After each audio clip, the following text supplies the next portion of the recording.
السلام علیکم۔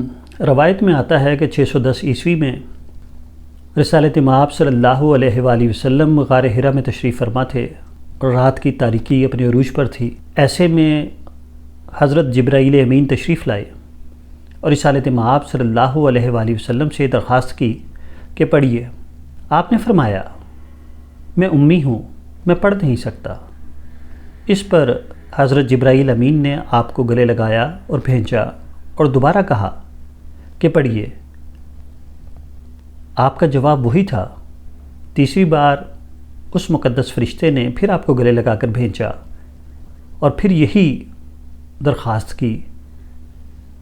اس کے بعد آپ نے پڑھنا شروع کیا اور قرآن پاک کی سورہ علق کی آیات نازل ہوئیں، جن کا ترجمہ ہے کہ پڑھ اپنے رب کے نام سے جس نے تجھے پیدا کیا الگ سے۔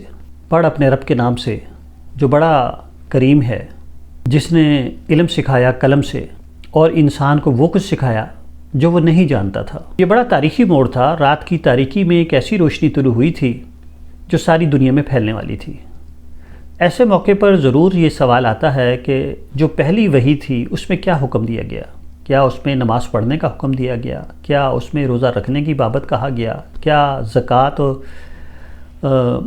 حج کی طرف مائل کیا گیا؟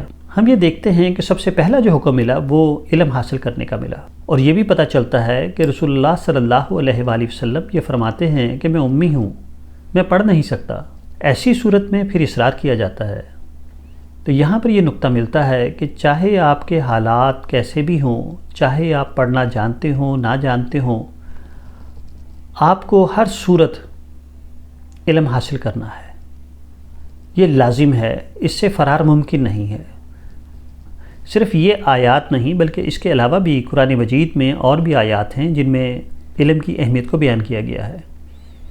مشہور دعا ہے قرآن حکیم میں کہ جو مسلمانوں کو سکھائی گئی ہے کہ وہ کہتے ہیں رب زدنی علما، اے اللہ میرے علم میں اضافہ کر، رب زدنی علما، اے اللہ میرے علم میں اضافہ کر۔ یہ حدیث تو تقریباً ہر مسلمان نے سنی ہوگی، جس میں رسول اللہ صلی اللہ علیہ وآلہ وسلم کہتے ہیں کہ علم حاصل کرو چاہے تمہیں چین جانا پڑے۔ اس سے مراد یہ ہے کہ چاہے تمہیں دور دراز کا پرمشقت سفر کرنا پڑے لیکن علم ضرور حاصل کرو۔ یہ بات بھی اہم ہے کہ رسول اللہ صلی اللہ علیہ وآلہ وسلم کی زندگی قرآن کی تفسیر تھی۔ اگر آپ قرآن کا فہم حاصل کرنا چاہتے ہیں تو سیرت طیبہ کا مطالعہ بہت ضروری ہے، اور رسول اللہ صلی اللہ علیہ وآلہ وسلم کی زندگی کو سمجھنا چاہتے ہیں تو قرآن کا مطالعہ ضروری ہے۔ یہ دونوں لازم و ملزوم ہیں۔ حضرت عائشہ صدیقہ رضی اللہ تعالیٰ عنہ سے کسی نے پوچھا تھا کہ حضرت صلی اللہ علیہ وآلہ وسلم کی زندگی کے بارے میں بتائیں، تو آپ نے بتانے کے بجائے الٹا سوال کیا۔ آپ نے فرمایا، کیا تم نے قرآن کا مطالعہ نہیں کیا؟ یعنی جو قرآن ہے وہی رسول اللہ صلی اللہ علیہ وآلہ وسلم کی زندگی ہے۔ غزوہ بدر میں جب مشرکین مکہ نے حملہ کیا تو مسلمانوں نے ان کو جنگ میں شکست دی اور 70 کے قریب جو مشرکین مکہ تھے وہ گرفتار ہو گئے۔ ان میں سے وہ لوگ جو اس زمانے کے مطابق پڑھے لکھے تھے، فدیہ نہیں دے سکتے تھے، ان کی یہ ڈیوٹی لگائی کہ وہ 10 مسلمان بچوں کو پڑھنا لکھنا سکھا دیں، اس کے بدلے میں انہیں آزاد کر دیا جائے گا۔ آپ یہ دیکھیں کہ وہ لوگ اسلام کے دشمن تھے اور مسلمانوں کو صفحہ ہستی سے مٹانے کے لیے آئے تھے، مگر رسول اللہ صلی اللہ علیہ وآلہ وسلم ان سے ٹیچرز کا کام لے رہے ہیں۔ وہ منفی خیالات کے ساتھ حملہ آور ہوئے تھے، حضرت صلی اللہ علیہ وآلہ وسلم ان سے مثبت کام لے رہے ہیں۔ اس کے اندر یہ سبق بھی پوشیدہ ہے کہ انسان کو زندگی میں منفی چیزیں ملتی ہیں، کامیاب وہ ہوتا ہے جو منفی کو مثبت میں بدل دے۔ یہ لوگ قتل و غارت گری کے لیے آئے تھے، آپ نے ان سے مدینہ منورہ کے بچوں کو پڑھانے کا کام لے لیا۔ یہ اس لیے تھا کہ پہلی وحی میں علم کی اہمیت کو بیان کر دیا گیا تھا۔ یہی وجہ ہے کہ رسول اللہ صلی اللہ علیہ وآلہ وسلم کے اقدامات اور قرآن پاک کی ہدایت کی وجہ سے اسلام میں علم کی بہت زیادہ اہمیت ہوئی۔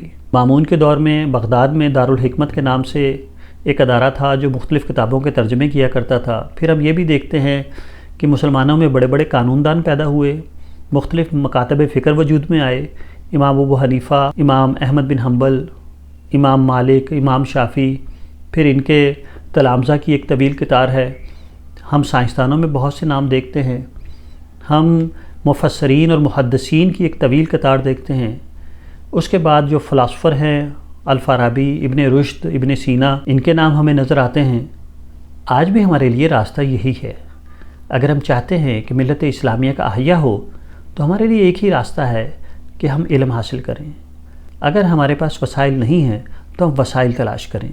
آج بھی ہماری ترقی اور کامیابی کا یہی راستہ ہے کہ ہم علم حاصل کریں۔ حالات جیسے بھی ہوں ہم اس راستے کو نہ چھوڑیں۔